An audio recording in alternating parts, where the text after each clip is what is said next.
How's it going, YouTube? It's Pilot Flame, and we are back with another video, and we're going to be looking at Machinist today and what we can see from it coming in Final Fantasy XIV's next expansion, Shadowbringers. Please note that any media that you see on this video or any of my other videos on my channel are subject to change as they came from the North American and European media tours. So without further ado, let's get started. So Machinist went through this big struggle in the last expansion of Stormblood where it was just not doing enough damage. It was basically lacking in utility because it was being overshadowed by Bard, and it was just too high maintenance. You had to deal with constant 1.5 second GCDs under rapid fire, which you had to then squeeze into a 10-second window with wildfire. And it was just constant headaches all over the place, and it just really wasn't fun to play overall. A lot of people didn't like its appeal, and the only cool thing about your job was the heated shots, which were proc based anyway, so you very rarely got to see them unless you had ammo. So aesthetically, Machinist should be a very cool looking job with a bunch of different tools, so kind of like the Batman belt of utility, as it were. They have this type of gadget for this occasion and a different type of machine for that occasion. So what did they do going into Shadowbringers? Well, now you have two different gauges. You have the orangey red looking gauge, which is your heat gauge, which you still had from before, and now you have a bluey white looking gauge, which is your battery. And you basically, they're used for two exclusively different things. So your heat gauge is to overheat, which you now spend on one ability called Hypercharge, which it costs 50 heat and increases the duration of your overheat by 8 seconds. Now previously, overheat gave you a 10% damage increase on all of your weapon skills and abilities, but that has not been confirmed as of yet. If you use Hypercharge again, it will extend the duration by an additional 8 seconds, because if you have 100 heat, you can basically hit it back to back as it is an off GCD. While you're overheated, you get two abilities: Heat Blast, which is a single target damaging ability, and Auto Crossbow, which is the AoE version, on a 1.5 second recast timer, with the additional effects that it reduces the recast timer both Gauss Round and Ricochet by 15 seconds. Gauss Round and Ricochet are two off GCs which you had previously, but now they are in the new charge system, a maximum of 3 charges, which you receive at level 74, stacking up to 3 charges for both. They have independent cooldowns, they just happen to have the same charge time of 30 seconds, whereas Ricochet was previously on a 60-second timer. So this is super cool, because now you can use Heat Blast and then Gauss Round, Heat Blast and then Ricochet, and basically you're replenishing these abilities. So I can see a world where you would want no more than one of each of these charged actions going into an overheat window, otherwise you risk yourself capping and losing out on DPS. In terms of your battery gauge, you have Hotshot, which upgrades at level 76 to Air Anchor, which is just basically a GCD that has a recast timer of 40 seconds. It's an instant cast, and it increases your battery gauge by 20. You also have two other abilities, Drill and Bioblaster, which also increase your battery gauge by 10. Both share the same recast timer of 20 seconds. They are both weapon skill GCDs, which have that 20-second recast timer. Drill is just 400 damage single target ability. Bioblaster is an AoE cone that does damage over time, dots to all the units that it hits with no fall off. Now these are obviously super good to get to your ultimate ability, which is Automatum Queen. That's the big robot that you see punching away at the dummy and then using that big ultimate type of attack, which is called Pile Bunker, which is an 800 potency nuke that the robot will use prematurely or will use at the end of the duration that it is out.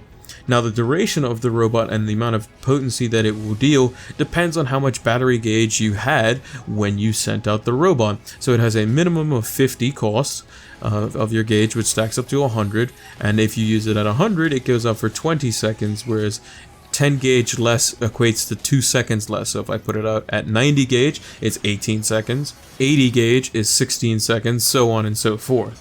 And this is the upgraded version of your turret, which can only last a maximum of 15 seconds.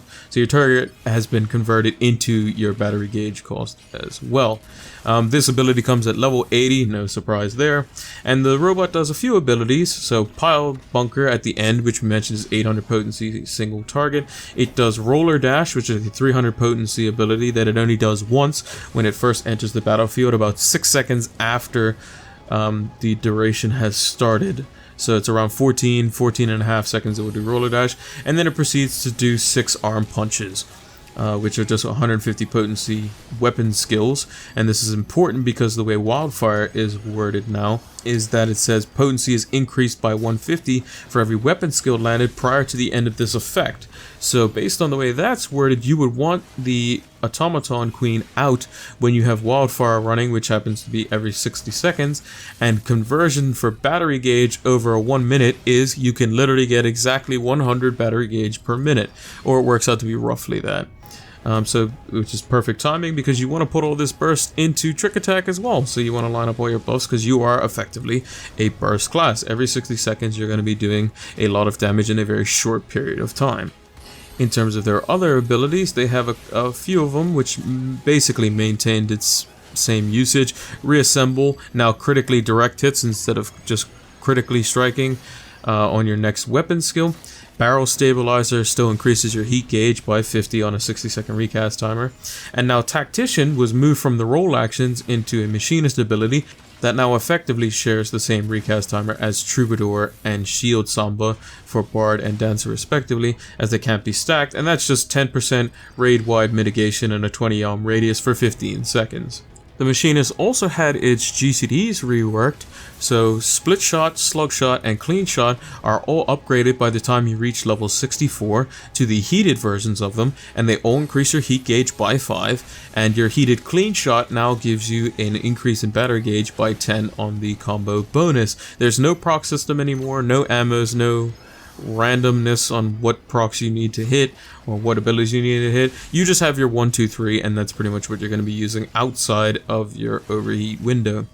Your AoE skills have been slightly changed, so Spread Shot still gives you an increase of heat gauge of 5 while doing 180 potency to all enemies in a cone in front of you with a 12 yalm radius. And then also Flamethrower was slightly changed, so it has a 60-second recast timer now, and if it still functions the same way as it did before in terms of its dot ticks, it would be 1000 potency over a 10-second duration, as is 100 potency per 1 second, as it is on a different tick timer than your standard dots.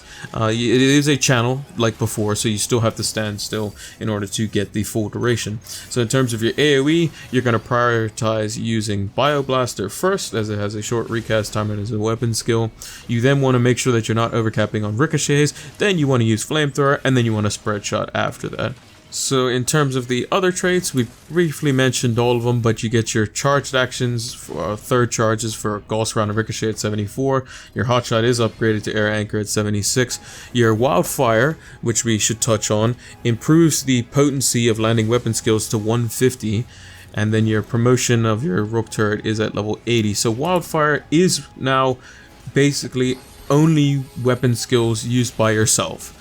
And we still haven't tested it, but I believe it will work on your Automaton Queen as well. But it's 150 potency for every weapon skill landed prior to the effect ending of a 10-second duration.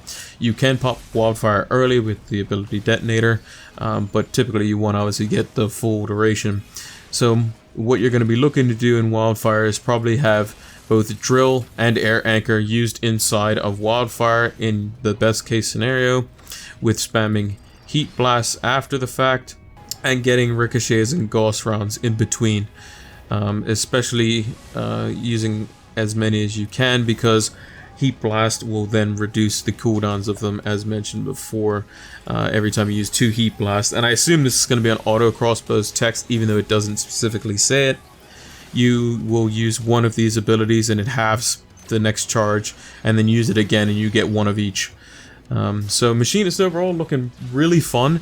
The animations are obviously what we like about Machinist, and they basically enhance that, and they seem to have reduced the ping reliance on Machinist, obviously with the exception of overheating, which you typically are going to try to align the stars as it were while being overheated, assuming it still gives you the damage up on being overheated during Wildfire, while having the Automaton Queen out at the same time. If the Automaton Queen does not affect your weapon skills for Wildfire, then you're probably just going to have it out anyway, because it's going to be in the Trick Attack window. So regardless of how it functions, you'll still want to basically be doing the same things.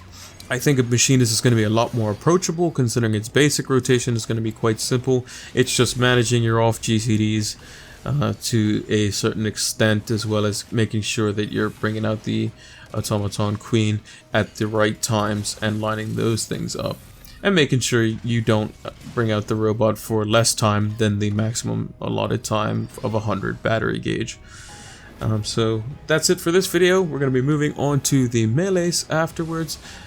Be sure to check that one out. It's going to be Dragoon first up on the list, and you'll probably see that posted tonight as well.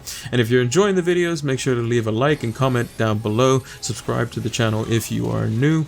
And let me know in the comments below if there's anything that I missed potentially that was updated via the playtime that was seen at E3, or if I just basically missed something out completely that was mentioned in the Gamerscape or any of the other articles from the media tours. So thank you for watching the video, and I'll see you in the next one. Take care.